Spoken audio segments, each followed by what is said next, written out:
பிரதேசத்தின் கடல் அனர்த்தத்தால் பாதிப்புற்ற இடங்களை ஆதம்பாவா எம்பி நேரில் சென்று பார்வையிட்டு துரித நடவடிக்கைகளை மேற்கொள்ள அதிகாரிகளுக்கு அறிவுறுத்தியுள்ளார். நிந்தவூர் அட்டப்பள்ளம் பிரதேசத்தில் ஏற்பட்டுள்ள பாரிய கடல் அனர்த்தம் காரணமாக அப்பிரதேசத்தில் உள்ள அதிகமான பொதுமக்களின் காணி மற்றும் தென்னந்தோப்புகள் கடலுக்குள் சென்றுவிட்டன. அதில் ஒருவரின் 5 ஏக்கர் காணி முற்றாக கடலுக்குள் காவு கொள்ளப்பட்டு விட்டது.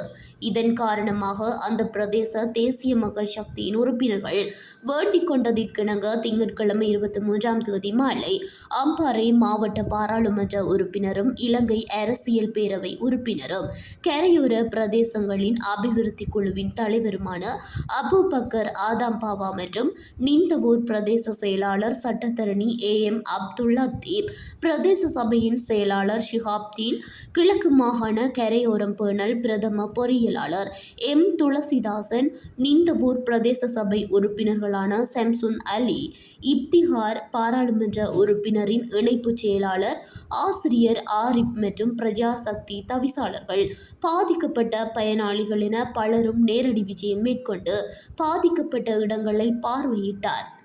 பாதிக்கப்பட்ட இடத்திற்கு கரையோரம் பேணல் பொறியியலாளரை அவசரமாக அழைத்து இந்த இடத்திற்கு தேவையான பாதுகாப்பு நடவடிக்கைகளை எவ்வளவு விரைவாக முன்னெடுக்க முடியுமோ அவ்வளவு விரைவாகவும் துரிதமாகவும் முன்னெடுக்குமாறு பாராளுமன்ற உறுப்பினர் அறிவுறுத்தியதோடு மட்டுமல்லாமல் இலங்கை கரையோரம் பேணல் திணைக்களத்தின் பிரதம பொறியியலாளரோடும் தொலைபேசி மூலம் தொடர்பு கொண்டு நிந்தவூர் அட்டப்பள்ளம் பிரதேசத்தின் கடலரிப்பு விடயத்தின் பாதுகாப்பு நடவடிக்கைகளை அவசரமாக முன்னெடுக்குமாறும் பணிப்புரை வழங்கினார்.